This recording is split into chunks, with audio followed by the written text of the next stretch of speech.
ابھی جبرائیل کو بھیجا ہے اور رب نے فرمایا تیرے شعر اس نے سن لیے ہیں، تیرا درد اس نے سن لیا ہے۔ وہ صحابی رو کے کہتا ہے یا رسول اللہ میں پھر گواہی دیتا ہوں، پھر گواہی دیتا ہوں، آپ بھی سچے، آپ کا رب بھی سچا۔ یہ تو میں نے اپنے آپ سے بھی ذکر نہیں کیا، یہ تو میرے اندر کا درد تھا، کہیں جا کے دفن ہو گیا، میری آہیں تھی، سسکیاں تھی، میرے درد تھا، میرے وہ نالے تھے، وہ اندر جا کے حضور دفن ہو گئے۔ حضور نے فرمایا بیان کرو۔ کہنے لگے حضور آپ حکم کرتے ہیں تو بیان کرتا ہوں، ذرا دھون سنیں، میں مفہوم بیان کر رہا ہوں، پوری باتیں تو بیان نہیں کر سکتا۔ کہنے لگے حضور میں نے یہ کہا تھا، پہلا شعر یہ کہا تھا، اے میرے بچے آج تو ایسا کرتا ہے، اور ایک دن تو میری گھر میں نہیں آیا تھا تو میں دعائیں کرتا تھا، اولاد کے لیے دعائیں کرتا تھا اولاد ہو جائے، اور جب تو پیدا ہو گیا نا میرے بیٹے تو میں نے اپنے لیے جینا چھوڑ دیا، تیرے لیے جینا شروع کر دیا، تیرے لیے جیا۔ نہ سردی دیکھی دھیان دے، نہ گرمی دیکھی، نہ صبح دیکھی نہ شام دیکھی، نہ شب و روز دیکھے، چلتا رہا چلتا رہا، اوور ٹائم کیا، گھر سے بے گھر ہوا، تو جیسے ہی گھر میں آیا بس تیری فکر لگ گئی، تیری چہرے کی خوشی کے لیے کہاں کہاں نہ گیا، کس کس جگہ نہ گیا۔ اے میرے بیٹے وہ رات کو جب تیری طبیعت خراب ہو جاتی تھی نا تو میں اور تیری ماں دونوں رونے لگتے تھے، دونوں کے کلیجے دھک دھک دھڑکتے تھے، کہیں ہمارے بیٹے کو، ہمارے لال کو کچھ ہو نہ جائے، کہیں میرے بیٹے کا انتقال نہ ہو جائے، وہ مر نہ جائے۔ پوری صبح جب ہوتی تھی یہاں سے وہاں، کہاں کہاں ڈاکٹر، یہاں لے جاؤ وہاں لے جاؤ، تو بڑا ہوتا رہا۔ میں رات کو جب آتا تھا تجھے سوتے دیکھتا تھا، اٹھاتا نہیں تھا، تجھے ایسے ہی دیکھ کے پیار کر کر کے خوش ہو جاتا تھا۔ میرے بیٹے میرے لال، شب و روز گزرے، مہینے ہفتے سال گزرے، تو جوان ہوتا چلا گیا، میں کمزور ہوتا چلا گیا، وقت گزر گیا، میں بوڑھا ہو گیا۔ میں حضور یا رسول اللہ، حضور سے عرض کرتا ہے یا رسول اللہ، پھر میں نے شعر کہا کہ میں تنے کی طرح جھک گیا، اور یہ میں کمان کی طرح جھک گیا، یہ تنے کی طرح تن کے کھڑا ہو گیا، مگر جب مجھ سے کچھ ہوتا نہیں تھا نا، میں کمزور ہو گیا، تو پھر میں نے سوچا کہ آخر کیا مسئلہ ہے۔ میں نے سوچا مجھے غم نہیں کرنا چاہیے، میرا کوئی نہیں ہے، میرا بیٹا تو ہے۔ مجھے امید تھی یا رسول اللہ، مگر اس کا لہجہ بدل گیا، اس کے بولنے کا رنگ بدل گیا، اس کی باتوں کا انداز بدل گیا، اس نے مجھے تکلیف دینا شروع کر دی، اس نے مجھے تانے دینا شروع کر دیے، اس کی آنکھیں اس کے بھاؤں پہ چڑھ گئی۔ یا رسول اللہ اب میں آپ سے ہی پوچھتا ہوں، آپ بتائیں یا میرے بیٹے پہ اس کی کمائی پہ میرا کوئی حق نہیں ہے؟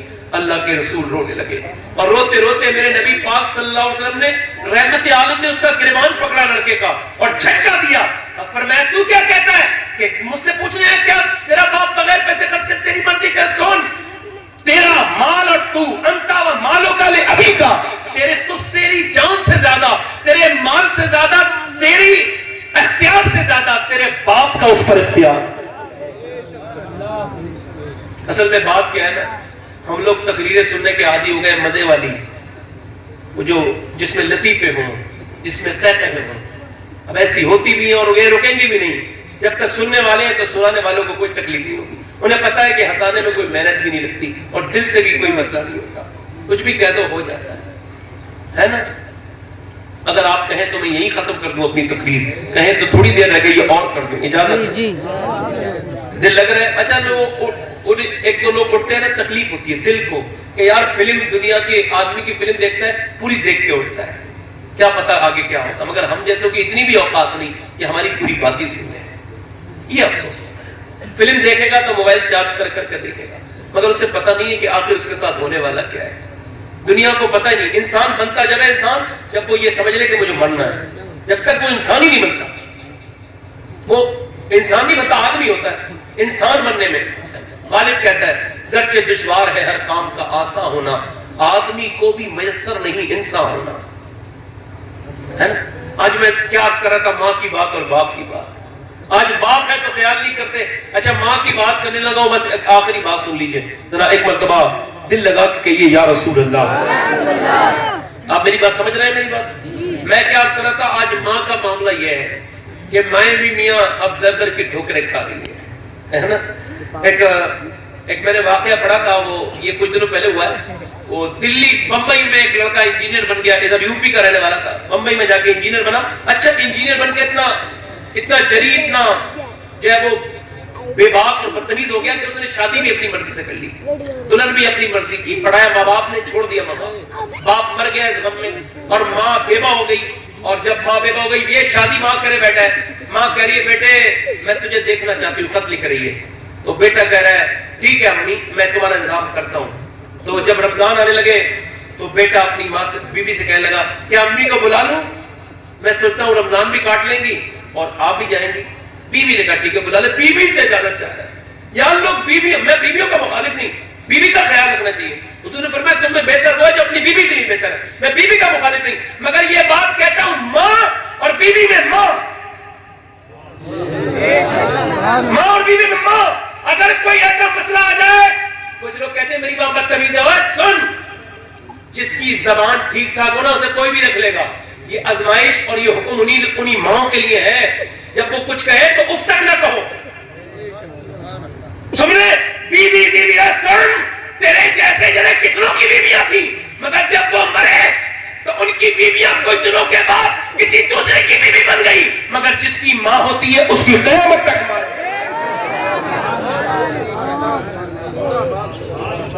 ایک کڑوی حقیقت ہے. بیوی بیوی کرنے والے کل تو قبر کے نیچے ہوگا, تیری بیوی کسی اور کی بیوی بن جائے گی, مگر ماں ماں رہے گی. تو ماں کو بلا لیا, سمجھ آ رہی ہے, ماں کو جب بلا لیا, جب ماں کو بلا لیا تو ماں بیچاری سمجھتی تھی بیٹے گھر گئی, نوکرانی کا سلوک کیا, سب کام اس کی بیوی نے اسی پر ڈال دیا. وہ بھی گاؤں کی رہنے والی تھی, شہر کی نازک اور بدتمیز چچڑی نہیں تھی وہ, جیسے آج کل کی عورتیں ہوتی ہیں چچڑی بدتمیز, فیشن علم حاصل جاہل واہل بدتمیزیاں کرتی ہیں, ایسی نہیں تھی. وہ تھی گاؤں کی, تو اسے کیا پتا یہ میرا استعمال کر رہی ہے, اسے تو عادت تھی نا کام کرنے کی. سبحان اللہ بولو نا یار. آج گاؤں کی عورتوں کو عادت ہوتی نہیں ہوتی, بولو ہوتی نہیں ہوتی, تو وہ عادت تھی اسے. تو وہ عادت وہ سمجھتی تھی میں اپنے بیٹے گھر میں, مگر اسے نوکرانی کا سلوک کیا جا رہا تھا. پورے دن برتن کپڑے یہ وہ. عید کا دن قریب آ گیا, رمضان کے روزے بھی رکھ رہی تھی, بوڑھی تھی ماں, کمزور بھی ہو گئی تھی. اور پھر ایک دن بیٹے سے بیوی بولی چلو وہ کرنے چلتے ہیں شاپنگ. تو وہ شاپنگ کی طرف جانے لگے, تو کہنے لگا امی کو بھی لے لوں, کچھ خرید لیں گی. کہنے لگا اسے ہی لے لے یا مجھے لے لے, انہیں لے لے یا مجھے لے لے, میں بوڑھی کو کہاں لے کے جاؤں گی. تو بیچاری سن رہی تھی ماں, تو آنکھوں میں آنسو آ کے رونے لگی. تو بیٹا بولا امی سے لکھوا لوں, کہاں لکھوانا. اسی کیفیت میں چلا گیا, امی آپ تو کمزور ہیں, ایسی باتیں کرنے لگا, مطلب باتیں گھمانے لگا, آپ لکھ دیجئے ہم آپ کے لیے لے کے آئیں گے. ماں نے اوپر دیکھا, کہا بیٹے لے آ قلم. ماں نے لکھا, لکھنے کے بعد کہا بیٹے ایک شرط ہے, یہ پرچہ بازار میں جا کے کھولنا. ٹھیک ہے. پورے دن وہ جو بچوں کے کپڑے, بچوں کے جوتے, جو دوسرے بچے کے کپڑے اس کے جوتے, ماں بیوی کے کپڑے جوتے دنیا بھر کی چیزیں اپنے. اب جب شام ہونے لگی تو بیوی بولی اب اپنی ماں کا بھی پرچہ کھول کے دیکھ لے کیا کیا لکھا ہے تیری ماں نے. تو جب ماں کا پرچہ کھولا نا تو بیٹا اتنا رویا کہ کھڑا تھا نیچے کو گر گیا روتے روتے. سسکیاں لے کے لوگ, بھیڑ لگ گئی مال میں, اور کون کیوں رو رہا ہے بھائی. جس نے بھی وہ پرچہ پڑھا نا وہ دیکھ کے اسے روتا تھا. بیوی نے پڑھا, وہ بھی اس کے بھی تھوڑے بہت آنسو آ گئے. انسان تھی. پرچے میں لکھا تھا میرے بیٹے تو نے آج مجھ سے پوچھا ہے 20 دن کے بعد تجھے کیا چاہیے, 25 دن کے بعد, تو میرے بیٹے اگر تو مجھے کچھ دینا ہی چاہتا ہے تو میرے کچھ پتا نہیں میرا کب انتقال ہو جائے, میں بوڑھی ہو گئی ہوں اور اب ہاتھ پیر بھی ٹھیک کام نہیں کرتے. میں تیری دولت کے لیے نہیں آئی تھی, میرے گاؤں میں میرے لیے کھانا تھا. اگر تو مجھے کچھ دینا ہی چاہتا ہے میرے بیٹے تو کچھ دیر میرے پاس بیٹھ جایا کر, تجھ سے باتیں کرنے کا دل کرتا ہے میرے لال. تیرے لیے سب کے پاس وقت ہے, تیرے پاس سب کے لیے وقت ہے, میرے لیے نہیں. کیا میں تیری ماں نہیں ہوں میرے بیٹے؟ وہ دوپہر مجھے آج بھی یاد آتی ہے, جس دوپہر کی پوری پوری دوپہر میں نے تجھے گود میں کھلایا میرے لال. پوری پوری دوپہر میرے بیٹے تو میرا مال تھا, تجھ پہ دوسرے بیاپاری نے قبضہ کر لیا. میں ہی جانتی ہوں میں نے تجھے کیسے پالا ہے. بیٹے پہلے زمانے میں ڈائپر نہیں تھے جو سلا دیا لٹا دیا تو صبح اٹھے, نہیں میرے بیٹے تو پوری رات پیشاب کرتا تھا, میں گیلے میں سو کے تجھے سوکھے میں سلاتی تھی. میرے لال میں تیری ماں لگتی ہوں. میں یہ نہیں کہتی اپنے بچوں کو چھوڑ دے, مگر مجھ سے بات کر لیا. میں کہتا ہوں یار آج سب کی دعائیں تو چاہیے تمہیں, ماں باپ کی کوئی دعا نہیں چاہیے. آج میاں پیروں کے ہاتھ پیر چومے جا رہے ہیں، حالانکہ پیر تم سے کوئی محبت نہیں رکھتا. اکثر ایسے ہی ہوتے ہیں، اللہ ماشاء اللہ کوئی ہوگا پیر ایسا جو نہیں رکھتا ہو دولت سے مطلب، یہ سب تم سے مطلب سے ملتے ہیں. پھر سے میں نے آیا ہے مسند ارشاد، ساغوں کے تصرف میں عقابوں کے نشے من نذرانہ نہیں، سود ہے پیران حرم کا، مانے دیوتا کشتے ہیں کعبے کے برہمن. میرا کہنے کا مطلب یہ ہے پیر کے ہاتھ چومو، میں اس کا مخالف نہیں ہوں، مگر سن، پیر کے اور عالموں کے ہاتھ بعد میں چومنا، پہلے اپنے باپ کے ہاتھ چوم لے، اپنی ماں کے ہاتھ چوم لے. ماں سے دعا لے لے کبھی. میں کہتا ہوں کسی پیر کی دعا وہ کام نہیں کرے گی جو ماں کی دعا. گارنٹی سے لکھ رہا ہوں، میں لکھ کے دے سکتا ہوں، کعبے کا گلاف پکڑ کے کہہ سکتا ہوں کہ جو ماں کی دعائیں کام کرتی ہیں وہ کسی کی کام نہیں کرتی. توجہ ہے؟ ایک آپ سب کہتے ہیں نا عاشق رسول، میں عاشق رسول، یہ عاشق رسول، سب کہتے ہیں. اور یار عاشق وہ نہیں جسے وہ جو یہ کہ میں عاشق ہوں، عاشق تو وہ ہے جسے میرے نبی کہتے ہیں یہ میرا عاشق. حضور اور مسلم شریف میں مذاق نہیں کر رہا، اور مسلم شریف کی حدیث ہے میرے نبی 10,000 سے زیادہ صحابہ میں کھڑے ہیں اور فرماتے ہیں لوگوں میرا ایک عاشق ہے، اس کا نام اویس کرنی ہے. اس نے مجھے کبھی دیکھا نہیں، اور حضور کی آنکھوں میں آنسو ہے. فرماتے ہیں اس نے مجھے کبھی دیکھا نہیں. پوچھو صحابہ نے کہا حضور کیوں نہیں دیکھنے آیا؟ وہ کہا اپنی ماں کی وجہ سے. آج پتہ چل جائے گا مدینے میں سب تو مدینے جانا چاہتے ہیں، عاشق روتے نہیں روتے ہیں، مگر سوچو عاشق کو ویس کرنی ہو اور نبی مدینے میں ہو موجود، وہ پھر بھی نہیں جا رہا. کیوں؟ ماں بیمار ہے، ماں بغیر سہارے کے کھا نہیں سکتی. حضرت عمر فرماتے میں حضور کے ساتھ تھا، 60,000 صحابہ کرام کا احرام بندھا تھا. کتنا کا؟ اور حضور بھی احرام میں تھے. حج قران کے لیے حضور تشریف لے جا رہے ہیں. کہتے ہیں جگہ چلتے چلتے حضور بیٹھ گئے، اور بیٹھنے کے بعد حضور رونے لگے. جب حضور رونے لگے نا، توجہ چاہتا ہوں، جب حضور رونے لگے نا تو میں نے پوچھا حضور یہ کیا جگہ ہے آپ روتے ہیں؟ حضور 50 سال کے بعد گئے تھے اس جگہ پہ. کہا تم عمر پہچانتا نہیں؟ میری ماں آمنہ کی قبر آ گئی ہے. اور حضرت عمر فرماتے حضور نے اپنے پیر شریف اوپر کو کیے، سب نیچے کر لیا. کہتے جب حضور روتے تھے نا تو ہم سب صحابہ روتے تھے. وہ آج تمہاری ماں ہے تو تمہیں یاد کر رہی. میرے حضور فرماتے میری ماں آمنہ کی قبر 6 سال کے تھے حضور مقام ابا پر سیدہ آمنہ کا. میں کہتا ہوں یار محبت کر رہی ماں سے. کل کو قبر پہ رونے جاؤ گے کیا فائدہ ہوگا؟ شاعروں کو پیسے دیتے ہو، ماں کی دوائیوں کے لیے پیسے نہیں. یار بتاؤ یار، میں شاعروں کے پیسے کا مخالف نہیں، مگر میں پوچھتا ہوں یار ماں کون ہے؟ ماں کون ہے؟ حضرت ابو ہریرہ کہتے ہیں حضور تقریر کر رہے تھے. آج میں تقریر کر رہا ہوں، کوئی اٹھتا ہے مجھے تکلیف ہوتی ہے، اور حضور تقریر کر رہے کہتے ہیں حضور تقریر کر رہے تھے، ایک دم حضور اٹھے اور اٹھنے کے بعد تیز چلے یعنی حضور اور دوڑے. مطلب حضور پہنچے تو ایک بوڑھی عورت تھی، اس کا ہاتھ پکڑ لیا اور حضور نے اپنے ممبر پر، یار ذرا دیکھو تو آج ذرا سا آدمی بڑا ہو جائے نا کہتا ہے میں ماں ہوگی ماں. حضور نے اپنے ممبر پر اپنی چادر بچھائی، اس بوڑھی کو اوپر بٹھا دیا. حضور نیچے بیٹھ گئے ایسے کر کے. اللہ اکبر. سب صحابہ بولے حضور یہ عورت ہے کون؟ اتنی بلند اتنی عظیم عورت کہ آپ اس کے نیچے بیٹھے. فرمایا تم نے پہچانا نہیں؟ اس نے مجھے دودھ پلایا، یہ حلیمہ سعدیہ میری ماں ہے. یار آج ذرا غور تو کرو، مسجد نبوی میں حضور تقریر کر رہے ہیں اور لوگوں سنو میرے اویس سے تم دعا کرانا. فرمایا عمر تم اور علی تم دونوں جانا اور جا کے تم اس سے دعا کرانا جس نے اپنی ماں کی دعائیں لی ہیں. اس سے میری امت کے لیے بتاؤ تو، ارے جو ماں کی دعائیں لیتا ہے اس سے میرے نبی دعا کے لیے کہتے ہیں. سمجھو یہ فلسفہ، سمجھو یہ فلسفہ. اور ٹھنڈی مٹی سے رویا تو کیا رویا، ٹھنڈی مٹی سے چپٹ کے رویا تو کیا رویا. اچھی بات یہ ہے کہ آج قدموں میں گر کے رو لے. اور صاحب زمانے بیتتے چلے جا رہے ہیں اور موت بالکل قریب ہوتی چلی جا رہی ہے. بس میری تقریر ختم ہو رہی ہے، 10 منٹ بھی نہیں لگیں گے. ایک واقعہ بڑا پیارا اور بڑا حسین اور آخری واقعہ. اب بس بول رہا ہوں، بہت دیر ہو گئی. موسم دل لگ رہا ہے آپ لوگوں کا؟ میں اپنی بات کو بس ختم ہی کرنے کی طرف ہوں. نوجوانوں سے سوال کرتا ہوں, آج ٹک ٹاک پر جب گندی ویڈیو آتی ہے تو تکلیف نہیں ہوتی نا, کوئی احساس بھی نہیں ہوتا. آج موبائلوں پہ گندی ڈھیروں فلمیں دیکھنی, کبھی نہیں سوچا کہ کسی نے دیکھا کہ نہیں دیکھا. آپ کو یہ نازکی پتہ نہیں ہے کتنے موبائلوں میں لاک لگا کے رکھو گے نوجوانوں, تمہاری جوانیاں برباد ہو رہی ہیں. سوچو ذرا, آج تم موبائلوں پہ گندی فلم دیکھ دیکھ کے کہاں سوچنے لگے ہو. سوچو تمہاری سوچیں پہنچی کہاں ہے. تو میرے بھائی نہ یہ تیرا انداز ٹھیک نہیں ہے. تو میرے بیٹے, تو میرے چھوٹے بھائی, میں تجھ سے ہاتھ جوڑ رہا ہوں, اپنی آخرت کی فکر کر لے.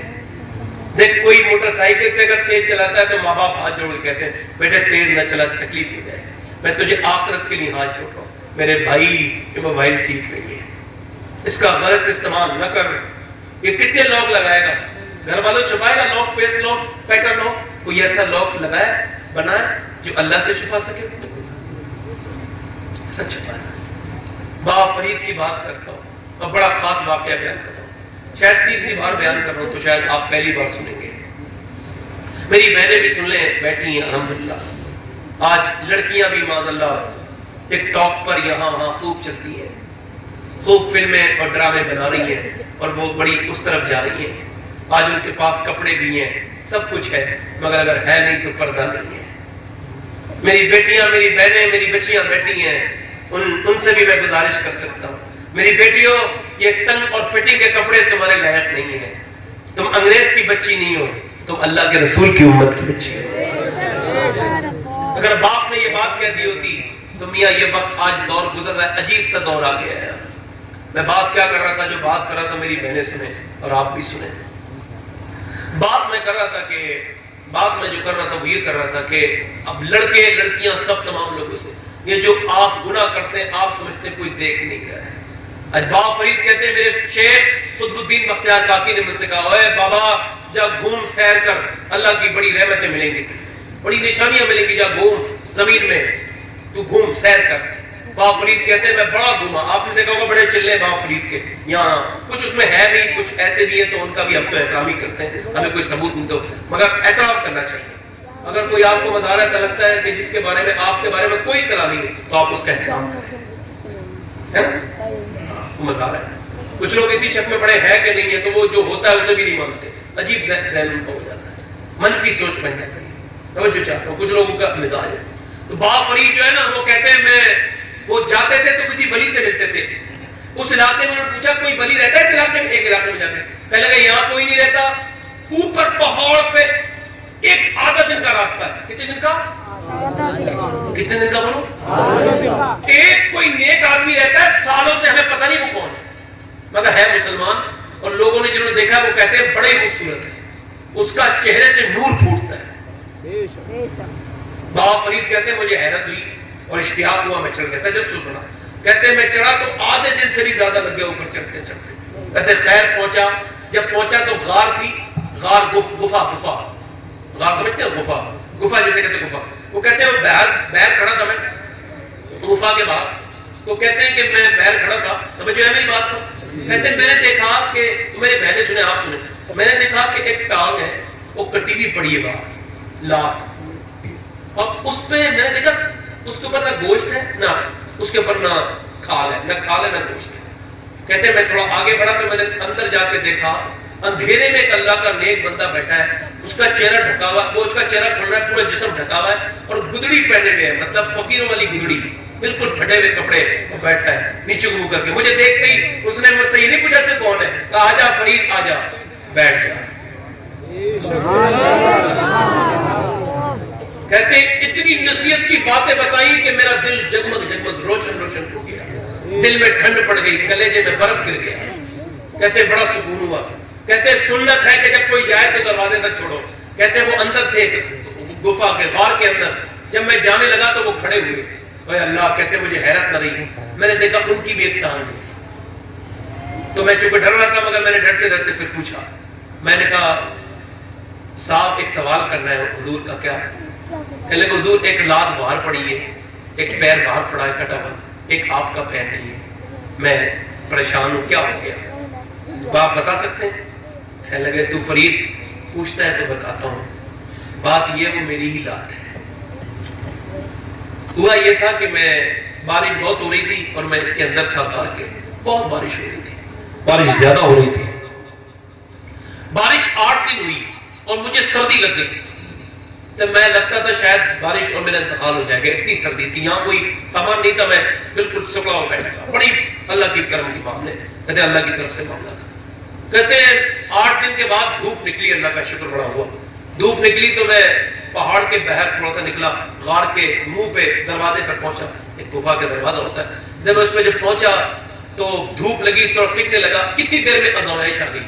میں نے دیکھا کہ لڑکی سامنے سے جا رہی تھی. اتنی حسین لڑکی میں نے اپنی زندگی میں کبھی نہیں دیکھی تھی. کہتے ہیں میں اسے دیکھا تو پہلی نظر ہی کام کر گئی. یعنی شیطان کا اثر ہو گیا. میں نے یہ بھی نہیں سوچا اتنی اوپر لڑکی آئے گی کہاں سے. میں سمجھ نہیں پایا شیطان کی چال. تو میں آگے اسے دیکھ کے اس کی طرف رغبت ہوئی, میں اس طرف بڑھا. میں نے پیر جیسے ہی سیدھا آگے بڑھایا, ایک دم ہاتف غوی سے آواز آئی, یاری ہم سے کرتے ہو اور جاتے کسی دوسرے کے پیچھے ہو. رب کی آواز آئی, یہ بھی سوچتے ہو کہ میں دیکھ رہا ہوں, جب میں دیکھ رہا ہوں تو پھر آگے کیسے بڑھ رہے ہیں. کہتے ہیں اسی وقت کانپ کے رونے لگا, رب مجھے معاف کر دے. تنہائیوں میں گناہ کرنے والے سوچ رہے کوئی دیکھے نہ دیکھے, رب دیکھ.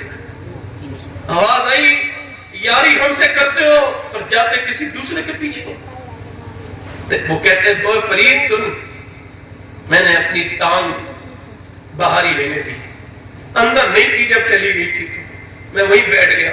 مجھ پہ چاقو آپ کے تو کوئی تھا نہیں, پتھر تھا. میں نے پتھر سے کچلنا شروع کیا اور کچلتا رہا اور میرا ہڈی ٹوٹ گئی. میں نے کھال کو الگ کر دی. یار ہمیں خبر میں تو سب کچھ جا رہا ہے نا. یار ایک کم ہے جنہوں نے کتنے گناہ کیے, کبھی یہ نہیں سوچا کہ رب دیکھ رہے ہیں. آج کہتے ہوئے فرید یار میں نے وقت کاٹ دی ٹانگ, اور میں نے کہا میرے رب مجھے معاف کر دے, میری غلطی ہو گئی, میں تجھ سے معافی چاہتا ہوں. کہتے ہیں فرید ابھی تک رو رہا ہوں کہ کیا پتا رب نے معاف کیا کہ نہیں کیا. یار سوچو تو, باپ فرید کہتے ہیں میرے رونگٹے کھڑے ہو گئے. میں نے اپنی زندگی میں اتنی بڑی نصیحت نہیں سنی تھی. یار بتاؤ تو آج کیا حال ہے ہمارا. میرے گھر میں بہنیں ہیں مگر میں کسی دوسرے کی بہن کی طرف دیکھتا ہوں. میری بیٹیاں میری بہنیں سے بھی گزارش کرتا ہوں, یہ دنیا آج کتنا منہ چہرے دیکھ لو نا آئینے میں, کتنا بھی دیکھ لو, آج دیکھ دیکھ کے سنور لو بن لو, مگر کل چہرہ ایسا ہو جائے گا دیکھنے کے قابل نہیں ہوگا. کل جھریاں آ جائیں گی چہرے میں, اور اس کے بعد جب قبر میں جاؤ گی تو تم اپنا چہرہ بھی دیکھ کے, اگر تمہارا چہرہ تمہیں دکھا دیا جائے تو تمہاری حیرت کی انتہا نہ رہے گی. موت آ رہی ہے کہ ہمیشہ زندگی میں رہو گے. مولانا روم کہتے ہیں ایک آدمی بہت مالدار تھا, اس کے 4 لڑکے تھے.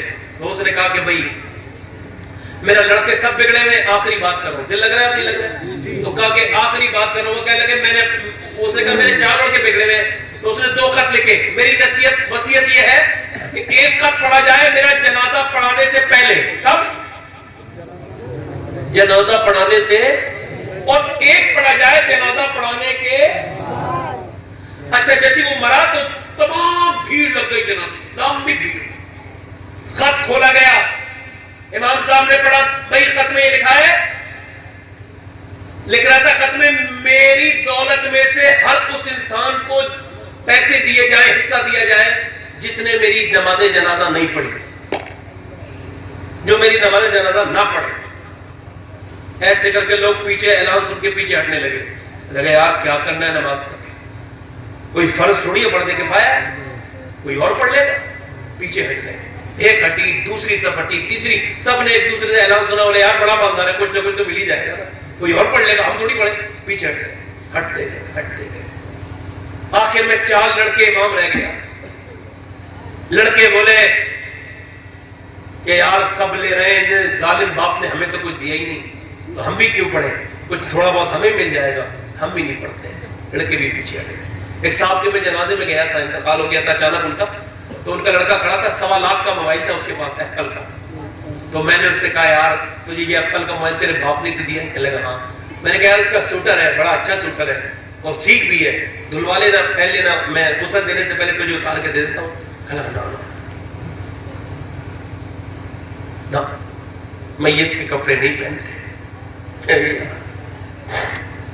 عجیب معاملہ ہے. ایک صاحب سے میں نے کہا یہ اس کی پینٹ اچھی خاصی ہے, تم پہن لینا. تو جس کے لیے کماتا پھرتا ہے نا, یہ تیرے جسم کو ہاتھ بھی نہیں لگائیں گے, تجھے مر جائے گا. غسل بھی کوئی دوسرے دیں گے. ایک دن میں غسل کر رہا تھا, تو وہ جب غسل کر رہا تھا میں, تو میری آنکھوں میں صابن لگ گیا, تو میں نے صابن دھویا, مگر ساتھ ہی یہ فکر بیدار ہوئی. فکر یہ تھی کہ یار آج تو میں نہا رہا ہوں اپنے ہاتھ سے, تو آنکھوں کو صاف کر رہا ہوں. کل میں نے اپنے رب سے کہا میرے رب کل کیا ہوگا, اگر صابن لگ گیا تو میں نہلانے والے سے نہیں کیا پاؤں گا, یار ایک گلاس ایک لوٹا ادھر بھی ڈال دے. کیسے کیسے امیروں کے جنازے اٹھ گئے. پہلا خط یہ تھا کہ, اور دوسرا خط یہ تھا, مولانا روم کہتے ہیں دوسرا خط یہ تھا, وہ لوگوں یہ دنیا ہے دیکھ لو, میں نے کتنی کمائی مگر میرے نماز جنازہ نہ پڑھنے کی وجہ بن گئی. یہ دولت, یہ جوانی میں مرتے دیکھے نہیں تم نے, جنازے نہیں مرتے دیکھے جوان. تو میں کہتا ہوں نوجوانوں توبہ کر لو اپنے رب سے, اس سے کہو رب معاف کر دے. میں ایک بات بتا رہا ہوں آپ کو, صحیح بات بتا رہا ہوں. دن میں سوچ رہا تھا, یہ بات سوچ رہا تھا تو مجھے بڑا لطف آ رہا تھا, نماز پڑھتے ہوئے سوچ رہا تھا. یہ بات یہ سوچ رہا تھا, بڑی لطف آ رہا تھا مجھے نماز پڑھتے ہوئے سوچتا تھا, اور بڑا لطف آتا تھا, بار بار لطف آتا تھا. لطف یہ تھا کہ اگر میری ماں بھی مجھ سے روٹ جائے نا, تو میں اس سے کہوں گا کہ معاف کر دو, تو 100 باتیں نکلتی ہیں. تو نے ایسے کیوں کہا, تو نے ویسے کیوں کہا, تو نے ایسے کیوں کہا, تو نے ایسے کیوں کہا.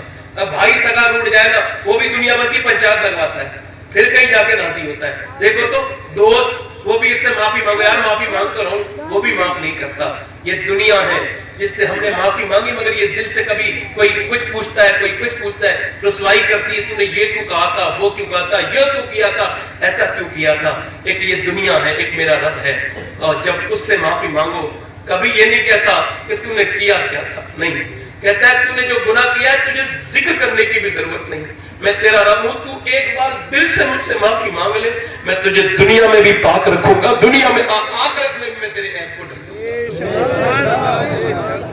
کبھی رب یہ نہیں کہتا, میں صحیح بتاؤں, کبھی اس نے یہ نہیں کہا کہ تو اپنے گناہ بیان کر, نہیں, کبھی نہیں کہا. مگر دیکھو یہ دنیا, یہ ادھر دیکھو, یہ دنیا, یہ تقریریں کیا ہوتا ہے اس سے, جلسے تقریریں کیا ہوتا ہے یار, جب تک دل میں نہ رکھے آدمی. تو جنازے اٹھ رہے ہیں, میری بہنوں میتیں اٹھ رہی ہیں, آج میری بہنیں بیٹھی ہیں, بڑے بڑے باپ کی اولادیں کیوں نہیں دکھائیں گی شادی میں بے پردہ ہو کے. میرے آقا فرماتے ہیں لعنت ہے ان عورتوں پر جو بے پردہ گھر سے نکلتی ہیں. اور خالی ان پر ہی نہیں, بڑا پریشان کیا مجھے پوری تقریر میں بچوں نے. کوئی بات نہیں, مسئلہ نہیں کوئی, میں نے اسے سہ لیا, کوئی بات نہیں, میں سہنے والا انسان ہوں, اور اس پر بھی مجھے اللہ اجر عطا فرمائے اور مجھ سے راضی ہو جائے, بس میں نے کچھ کہا نہیں. سمجھ آئے میری بات پر نہیں. آج عورتیں کہتی ہیں کیوں نہ دکھائیں, میم تو بڑے باپ کی اولاد ہے, ہمارا باپ بڑا ہے, بڑے باپ کی اولاد ہے, اور میرے شوہر بڑا مالدار ہے. شوہر سے کہتی ہے اپنی پوزیشن کے حساب سے کپڑے دو. میں کہتا ہوں بالکل پہنو, 20,000 روپے کا کپڑا پہنو, میں کوئی اعتراض نہیں کرتا. مگر یہ بتاؤ 20,000 کے کپڑے تو ٹھیک ہے, مگر کوئی ایک ایسا بھی تو کپڑا بنا لو جس سے تم مسلمان کی بچی لگنے لگو. آج کپڑے پھٹے ہوئے 20,000 کپڑے, مگر شادیوں میں دکھاتی ہیں بے پردہ, اور سب لڑکے بھی کھڑے ہوتے ہیں, سب دیندار عاشق رسول لوگوں کی شادی میں جا کے دیکھ لو, سب پتہ چل جائے کتنے عاشق رسول ہیں, سب کی پتہ چل جاتا ہے. سب سمجھ آ رہی ہے میری بات نہیں. کہتی ہے میرے شوہر بڑا آدمی ہے, میں کیوں میں کرتی ہوں, شوہر بھی بڑا بدتمیز ہوتا ہے, اور میری بیوی ایسے کپڑے پہن, ایسے زیور, بالکل گلا کھولنے بات اللہ, اور دکھا زیور کتنا پہن رہے, تیری اوقات کیا ہے ننگے, سن, اور تو بھی سن میری بہن بیٹیا, سن, تیری اوقات کیا ہے. دنیا میں ایک ایسی بھی عورت گزری ہے کہ جس کا شوہر اتنا مالدار تھا کہ جب سورج نکلتا تھا نا سورج, تو وہ سورج سے کہتا تھا او سورج نکل رہا ہے, مگر زیادہ غرور سے مت نکلنا, کیونکہ تو جہاں سے نکلتا ہے وہ بھی محمد کے غلام کی